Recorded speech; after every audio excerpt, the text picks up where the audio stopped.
E o Grupo Mateus, hein, meu amigo? Você viu o que aconteceu?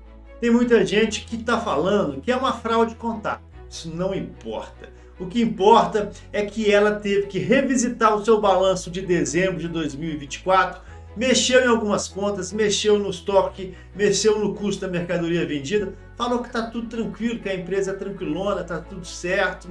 Será que é isso mesmo? Qual será a avaliação econômico-financeira do Grupo Mateus que a análise fundamentalista vai nos entregar? Ficou curioso? Meu amigo, se tu tá curioso, eu também tô. Então já dá um like para fortalecer o canal e bora pro vídeo, sem enrolação.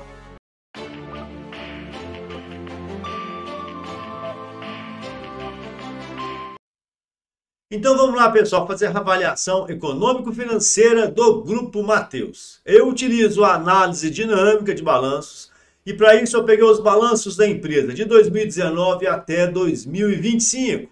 Fiz uma reclassificação e auferi 3 indicadores, que é o capital de giro, a necessidade do capital de giro e o saldo de tesouraria. Mas para entender que empresa que é essa, eu gosto de fazer, para início de conversa, esse gráfico de blocos, ok? E ele mostra que o Grupo Mateus possui uma estrutura financeira sólida, grau de risco 2, praticamente inexistente. A empresa possui um capital de giro estimado em 5,9 bilhões de reais, mas ela precisa apenas de 5,3 bilhão de reais como necessidade de capital de giro. Então sobra 650 milhões de reais. E esse dinheiro fica no caixa para dar liquidez para a empresa. Os dados daquela matriz eu consolidei neste gráfico, onde a linha azul é o capital de giro próprio, a linha vermelha é a necessidade do capital de giro e a linha amarela o saldo de tesouraria, a liquidez da empresa. E o que eu vejo quando eu observo este gráfico? Eu vejo uma empresa de boa qualidade, onde o capital de giro sempre esteve em níveis superiores à necessidade do capital de giro. E por consequência é uma empresa que sempre possuiu saldos de tesouraria positivos, acima de zero. E isso é muito importante. É óbvio que aqui de 2024 para 2025, essa área onde eu estou passando o mouse, houve uma piora nos indicadores dinâmicos. E a gente pode comprovar isso quando nós observamos a inversão de tendência do capital de giro. O capital de giro estava subindo forte e a partir de dezembro de 2024 ele passa a descer. A necessidade de capital de giro também passa a descer, mas numa inclinação menos íngreme que o capital de giro próprio. E isso é ruim. Quando o capital de giro próprio desce, o ideal é que a necessidade de capital de giro também desça de forma proporcional. Como esses dois indicadores estão caindo em desproporcionalidade, o que acontece? O saldo de tesouraria também está sendo consumido de dezembro de 2024 para cá. Mas são pequenos ajustes, né? Nós precisamos ver para onde vai os próximos semestres, os próximos trimestres da Mateus, para a gente verificar se existe uma perda consistente de fundamentos. No momento é um ponto de atenção. Quando nós abrimos o saldo de tesouraria, que é composto por apenas 3 contas, que é o caixa, as aplicações financeiras de curto prazo e os empréstimos e financiamentos também de curto prazo, nós percebemos uma empresa que sempre possuiu saldos positivos, ok? Como a gente consegue observar aqui, olhando a linha verde, mas é uma empresa que nunca dependeu de dinheiro de curto prazo. O caixa, as aplicações financeiras, que são inexistentes no caso do Grupo Mateus, sempre foram em níveis superiores aos empréstimos e financiamentos.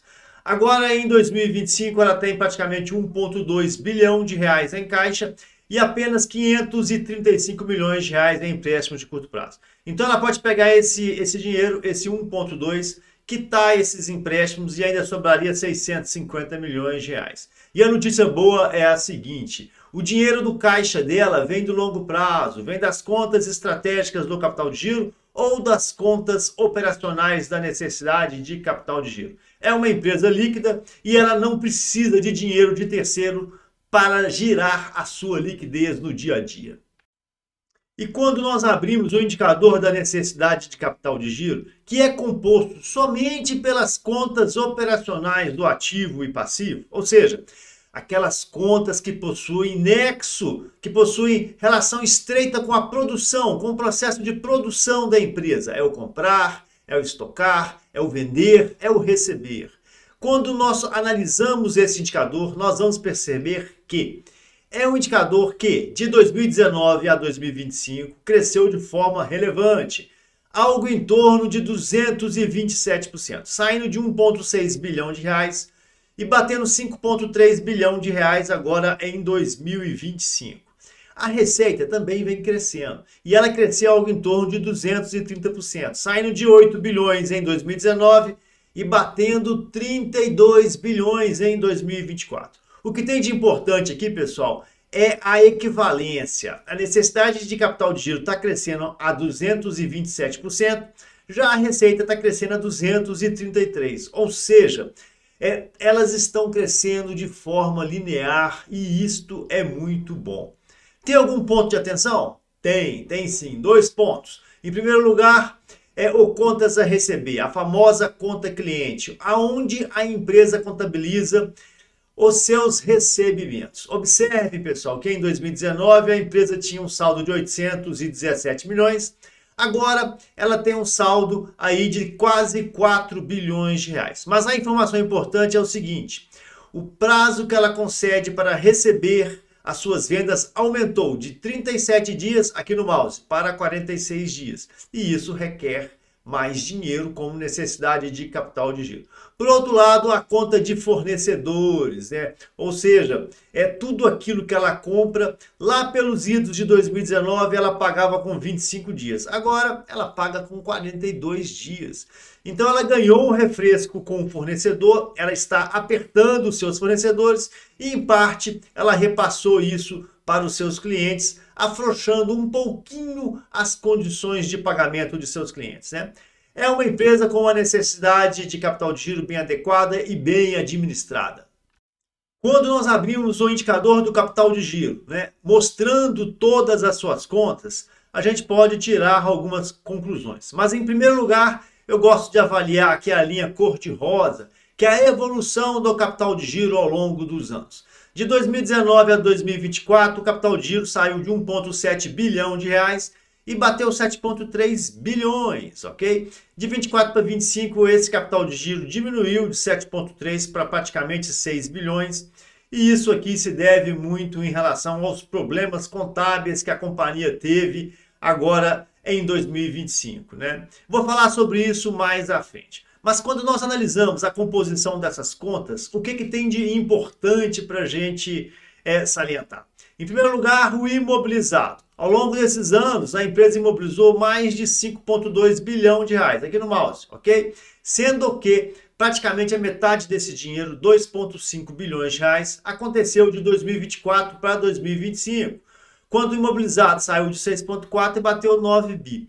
Aqui, basicamente, meus amigos, é a incorporação do atacarejo, a combinação dos negócios. É importante também a gente sempre avaliar de onde que veio o dinheiro para pagar essa fatura aqui, para pagar esse boletão aqui que a empresa comprou, adquiriu aqui agora com o atacarejo, E principalmente, meus queridos, isso vem da conta do capital social realizado. Observe que de 2019 a 2025 houve uma variação aqui de mais de 7,4 bilhões de reais.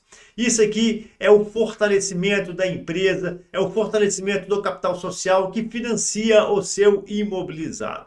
É importante nós salientarmos também o surgimento de forma muito robusta, agora em 2025, da participação dos acionistas não controladores, praticamente 1 bilhão de reais. Isso aqui também é o atacarejo, ok?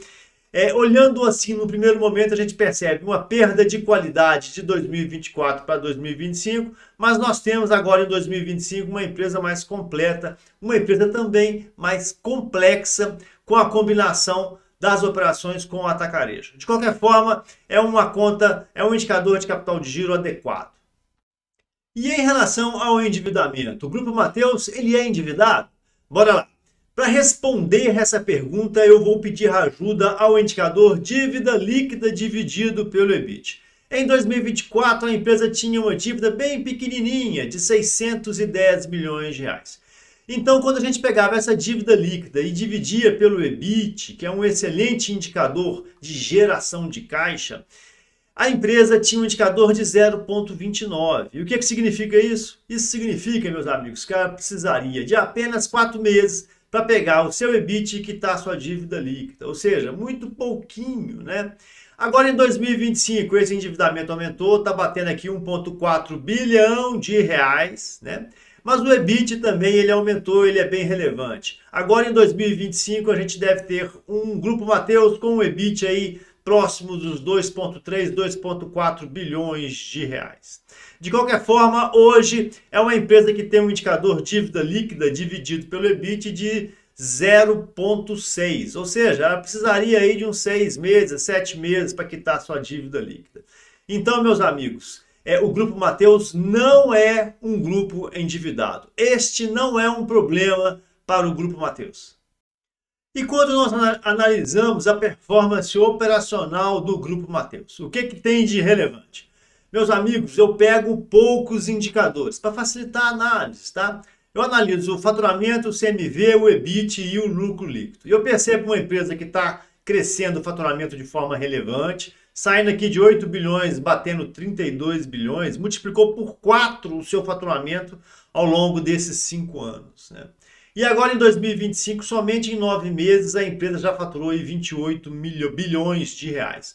Ou seja, para 2025, esse faturamento aqui, fácil, vai chegar nos 35, 36 bilhões de reais.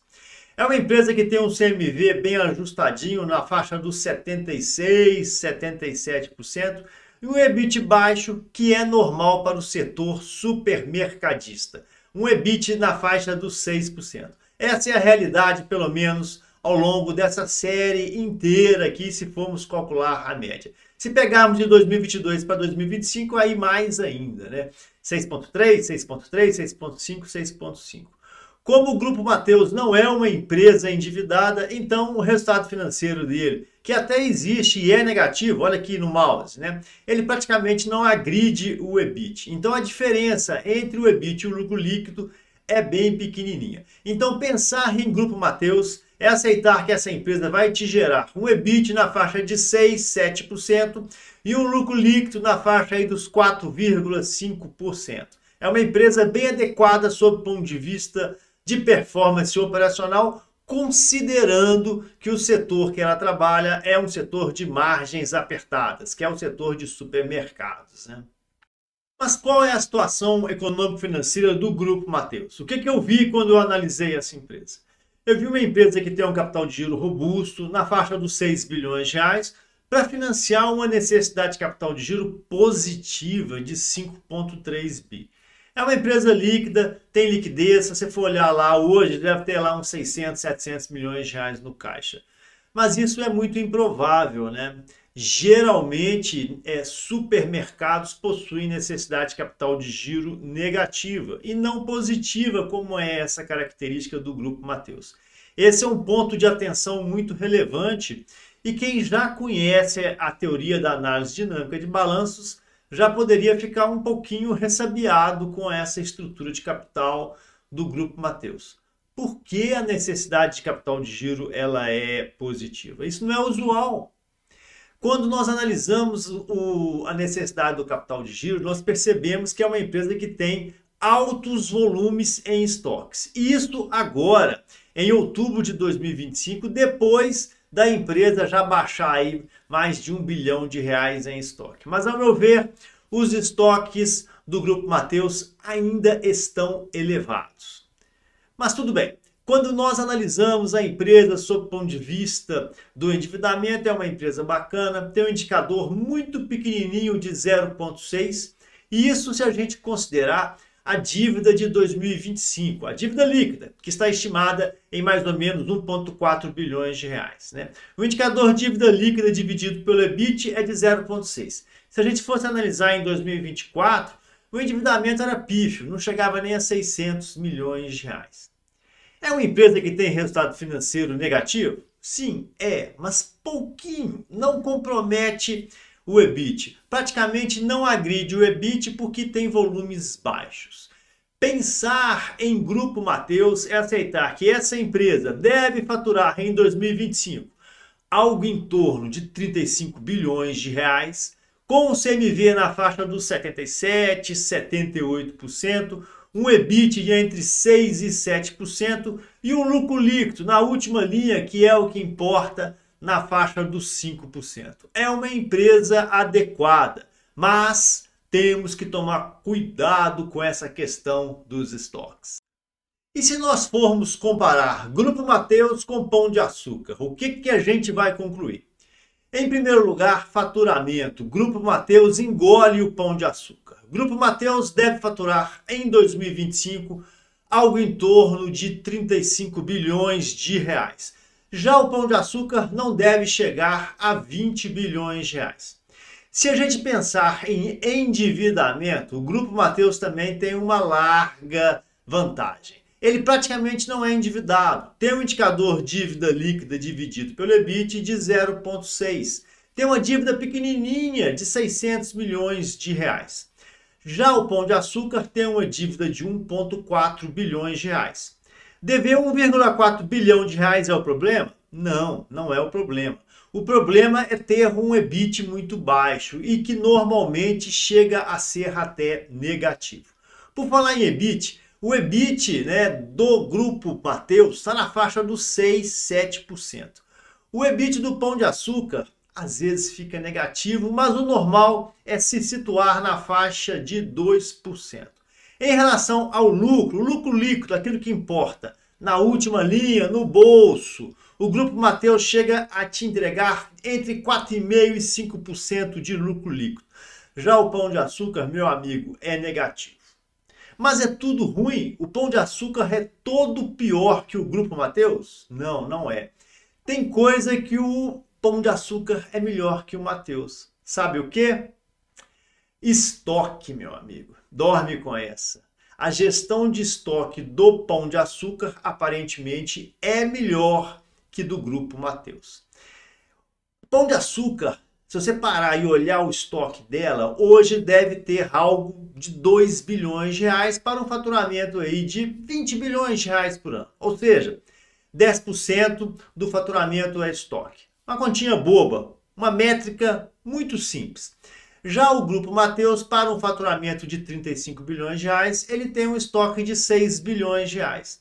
Ou seja, não é proporcional. Ao meu ver, numa métrica, numa comparação entre as métricas dessas duas empresas, a gente já percebe que o Grupo Mateus ele é mais estocado. Quando nós analisamos a estrutura de capital das empresas, aí nós temos certeza. Pão de Açúcar possui necessidade de capital de giro negativa, o que é normal para um supermercado. Já o Grupo Mateus possui necessidade de capital de giro positivo, o que é pouco usual para esse tipo de segmento. Mas tudo bem, né, meus amigos? O que importa mesmo é a última linha. E quem entrega resultado é o Grupo Mateus e não o Pão de Açúcar. Você sabe o que aconteceu com o Grupo Mateus, que fez com que as suas ações caíssem até 25% agora em outubro? Então, coisa muito simples e muito preocupante ao mesmo tempo. Ela teve que refazer os seus balanços do fechamento de 2024 e os balancetes do primeiro trimestre, segundo e terceiro trimestre de 2025. E aí, cara, o mercado não gostou nada. Mas por que ela teve que refazer? Simplesmente porque ela informou ao mercado que a conta de estoques estava errada. E aí o que acontece? Ela fez uma reavaliação dos estoques, baixou os estoques de dezembro de 2024 de 6 bilhões de reais para 4,9 bilhões de reais. Quando você faz essa movimentação na conta de estoques e você confessa que o seu estoque está com a precificação errada, está com o custo errado, você tem que refazer toda a sua DRE. E aí o que aconteceu? A empresa diminuiu o seu lucro de 1,2 bilhões de reais para 1,1 bilhão de reais, mais ou menos 100 milhões de reais. Isso impactou também o patrimônio líquido que ela teve que refazer. Então, quando nós analisamos o Grupo Mateus à luz da análise dinâmica e que nós vimos lá os indicadores com a mudança de tendência de dezembro de 2024 para cá, é basicamente isso, uma reengenharia da parte financeira da empresa. E foi muito ruim. Como uma empresa do porte do Grupo Mateus vem ao mercado e fala que os seus estoques estão com o custo equivocado, que ela vai ter que fazer um ajuste de estoques. E o pior, quando ela se propõe a fazer esse ajuste, isso traz impactos na demonstração do resultado do exercício, né, no lucro líquido, na apuração do CMV, e aí o lucro do Grupo Mateus em 2024 cai de 1,2 bi para 1,1, apenas 100 milhões, mas cai.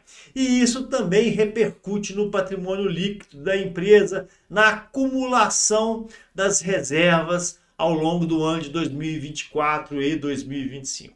Então é isso aí, é mais um caso muito estranho, muito improvável disso acontecer em uma empresa do porte do Grupo Mateus. É claro, né, que ninguém aqui é ingênuo, eu já trabalhei em varejo lá no início da minha carreira, eu sei que estoque de lojas varejistas é um negócio complexo, né?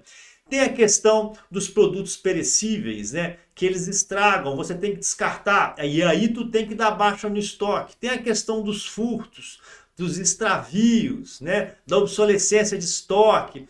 Tudo isso traz desvios quantitativos. Mas o Grupo Mateus, ele já tinha sido auditado lá em 2021 e quem fez a auditoria já tinha alertado que existiam muitas deficiências na gestão do estoque.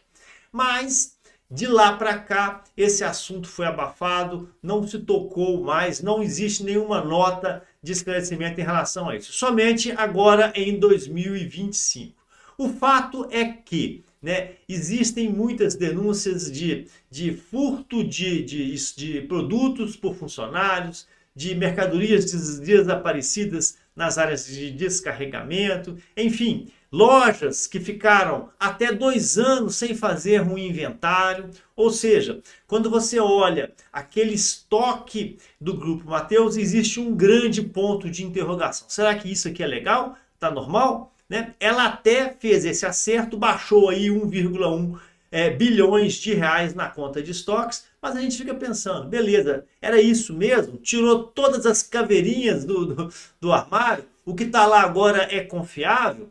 Ninguém sabe. Nós temos que confiar no reporte da empresa.